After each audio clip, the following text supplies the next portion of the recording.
So, on to Module 3, and now we're going to talk about child physical development and specifically brain lateralization, or the right and left hemisphere. And that's about as far as we're going to get into the neuro aspects of development here. So, child physical development, one of the things to know is that you're going to have some typical growth of about 2 to 3 inches in height and 5 to 6 pounds in weight every year from 2 till puberty starts. And so that really is dictated by kind of environment and definitely genetics as far as when you're going to start puberty. But before we get into that, let's talk about lateralization or specialization of the two hemispheres of the cerebral cortex, or that's kind of really cool contoured thing on top of your brain. So your left hemisphere, or your left cerebral hemisphere, is going to control your right side. Okay, so this is my left hemisphere. It's controlling the right side of my body, and it's adept at more what we call sequential processing. This is the need, what you need to do when you're processing language, doing analytical reasoning. And so if you think about your left brain and you look at that list there in that illustration, you see, boy, that's an awful lot of academic stuff. And it is. It is. I don't know why. Nobody really knows why evolutionarily the left hemisphere controls the right side of the body and vice versa. Just one of the quirks of many that we have in our fascinating bodies and brains. Right hemisphere, okay, so this is your right hemisphere, is going to control your left part of your body, and it's skilled in simultaneous processing, and that you need to have for things like spatial understanding spatial activities, mentally visualizing designs, music, creativity. It's the creative side of you. So you kind of have the logical in the left, and then you have the creative in the right, or the artistic in the right. And by and large, the two seamlessly work together, and they communicate through this bundle of nerves in the brain called the corpus callosum, which is kind of a superhighway in communicating between the two. Now, there are occasional incidences, especially with individuals that have seizures, and seizures are electrical storm activity in a part of the brain, and you can go through the entire brain and shut it down, which it results in a seizure. And so, in very severe cases, neurosurgeons may go ahead and clip the corpus callosum, thereby keeping only half the brain to be kind of have this electric shock go through, and the other half it continues to function okay.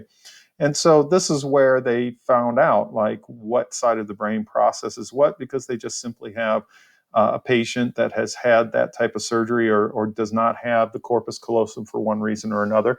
They would go ahead and have them close their right eye, and then they would say, tell me what you see. And then maybe they couldn't say it, but then they would be able to go ahead and draw it. And then they would say, oh, well, that must be this part of the hemisphere of the brain. Now, there's a fascinating TED Talk, and I wish I had the name of the woman that did it. She was a neurologist, yeah, or neuroscientist, and she suffered from a stroke that basically took out her left hemisphere for a period of time. So she was just totally right hemisphere. Now, most of the time, strokes like that are going to kill you, but it didn't kill her. And then when she recovered, she was able to reorient that left hemisphere. And so she was able to use her language and knowledge to describe what it was like to be just totally right-brained. It's pretty fascinating. She wrote a book on it too. Like I said, I wish I could remember what the name was if you were curious to follow up with it. But it is fascinating. And of course, this is just the broadest of all senses. Now, the preference for using one side of the body or other, right hand, left hand, it becomes stronger between the preschool years and the high school years. So if you notice children in very young preschool 2-year-olds and stuff, they don't really have a preference as far as a side of the body that tends to be better. Now, of course, we have about 90% of people have a preference for the right side of their body, and that we think is somewhat environmental. As far as growth, I think I mentioned earlier, it's fortunately gone down from an inch every month that we saw in infants to about 1 or 2 years old. it's going to be slowing down. It slows down, but it's still steady. You can see there on the screen the kind of gradualness there. Another thing that's going on in childhood is your large and small muscles are controlled, is improving as the cephalocaudal and proximal distal principles kind of come to the forefront. So a 5-year-old doesn't have near as much control as a 7-year-old. And you can see that, especially with sports. See the quantum change between a 5-year-old and a 10-year-old in the large and small muscle control movements. You see reaction time decreasing. And so those nerve bundles and stuff are operating more in harmony and operating much faster than they did originally. If you have any doubt about reaction time decreasing, just try to see if you've ever tried playing catch with like a 1 or 2-year-old versus a 5-year-old. And 1 or 2-year-olds catch, as it may be, is really the adult's ability to have the child basically make a basket and try to get the ball in the basket. If you actually have them try to catch, it usually is you throw the ball lightly, it hits them in the face, falls on the ground, and then their hands come together. I mean, this is pretty delayed stuff. But by 5, they're catching it right there right away. So kind of fascinating on how quickly that turns around. And it'll actually peak that reaction time in late adolescence and early adulthood before it starts its decline.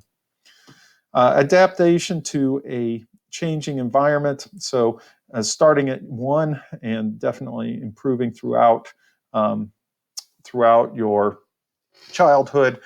Your movement means that you go from becoming accomplished in a stationary environment to a changing environment. And that means you have to constantly be readjusting yourself and to get around things that may be also moving. And so you begin to see a lot more proficiency in that regard. So a lot of slow, steady, but very significant changes throughout childhood, including the lateralization of the brain. And so with that, we're going to go ahead and march into Module 4, where we're going to focus on adolescent and then adult physical development and head on from there. So stay tuned.